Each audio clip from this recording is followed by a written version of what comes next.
Now, following the various intervention policies by the Central Bank of Nigeria to manage exchange rate volatility, currency in circulation dropped by 72.5 billion naira from the 3.33 trillion naira as at the end of the month of May to 3.26 trillion naira by the close of the month of June this year. According to the CBN's Money and Credit Report, the currency in circulation witnessed second consecutive decline since April when it hit all-time high over political spending, hiking inflation, among other factors. Now, in the same vein, the currency in circulation outside banks dropped to 2.72 trillion naira last month, representing a decline of about 42.04 billion naira, which is an equivalent of 1.52% from the 2.76 trillion naira reported by the Apex Bank in the month of May. The report also shows that in January this year, the Apex Bank reported 3.28 trillion naira currency in circulation with a drop of 37.8 billion naira recorded, while in the month of February it reported currency in circulation of 3.25 trillion naira. And now the Center for the Promotion of Private Enterprises has urged the federal government to expedite the process of providing a legislative framework aimed at effectively regulating operations at the nation's ports. The founder and chief executive officer of the CPPE, Dr. Muda Yusufu, made the call during the CPPE half-year economic review report, maintains that the move is important to protect the interest of all stakeholders in the port sector.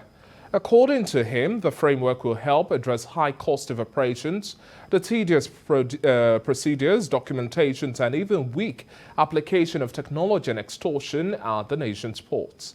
He also adds that the Nigeria Customs Service should therefore review its strategy on sanctions imposition to avoid disruptions of businesses of innocent economic players.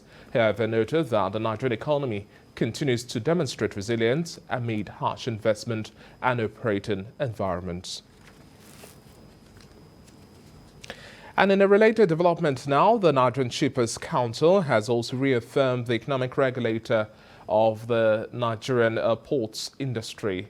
The reaffirmation was given at a sensitization seminar jointly organized by the Federal Ministry of Transportation and the Council on Promoting Competitiveness in the Maritime Industry, the mandate of Nigerian Shippers Council.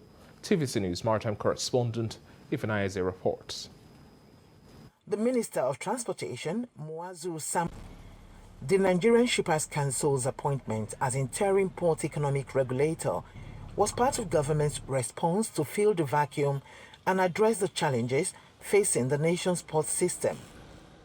Reaffirming the position, the Minister of Transportation, Muazu Sambo, represented by the Permanent Secretary of the Ministry, Magdalene Ajani, confirms federal government's conferment of the economic regulator of the port industry on the Nigerian Shippers Council.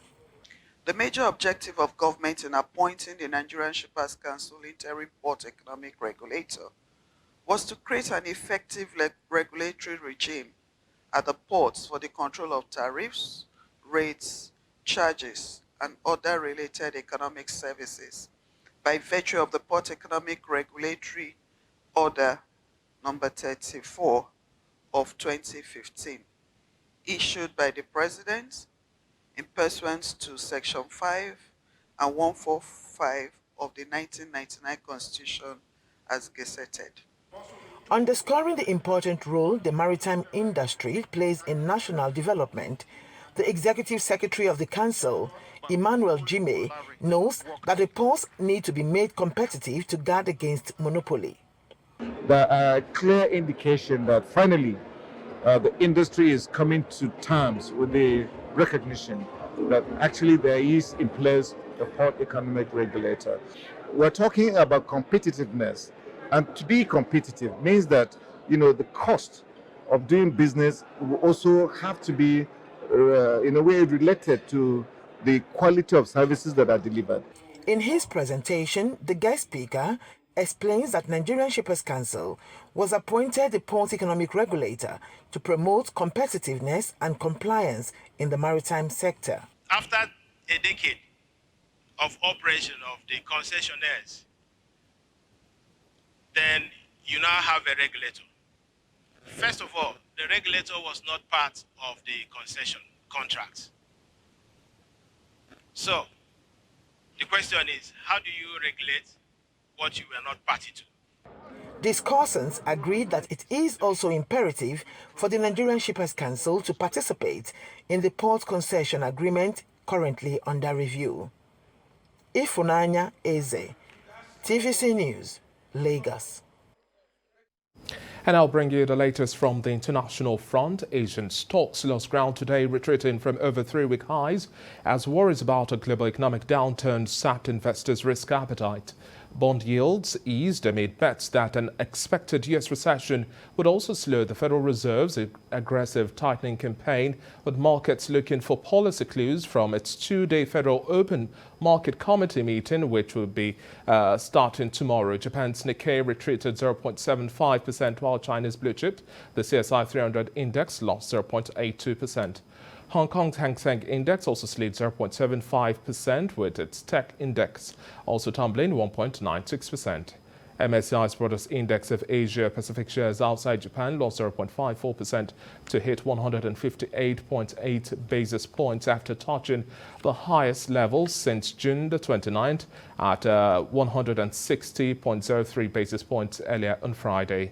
US S&P 500 E-mini futures also slipped 0.08%, pointing to an extension of the benchmark 0.93% slump on Friday, when a survey showed business activity contracting for the first time in nearly 2 years amid persistently heated inflation and rapidly rising interest rates. And now moving on to China. China's finance and investment spending in Belt and Road countries fell slightly in the half-year report compared to a year earlier, with no new coal projects and investment in Russia, Egypt and Sri Lanka falling to zero. This is according to the Shanghai-based Green Finance and Development Center in a research published early on Sunday. Saudi Arabia was the biggest recipient of China's investment over the period, with about $5.5 billion. Total financing and investments stood at $28.4 billion over the period, down from $29.6 billion a year earlier, bringing total cumulative Belt and Road spending to $932 billion since the year 2013.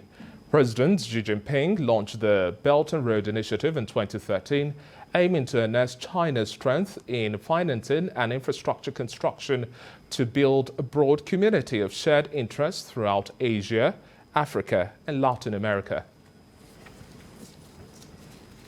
And now in this next story, Germany is back on the path of decent gas injection levels, and the task is now to reach its target of 75% gas storage levels by the 1st of September. The head of the country's network regulator stated today.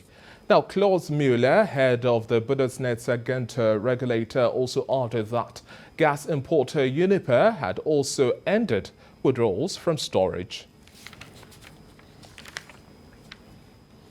And wrapping up business news now, oil prices on the international market dropped today, extending a recent losing streak, and concerns that an expected rise in U.S. interest rates would also weaken fuel demand.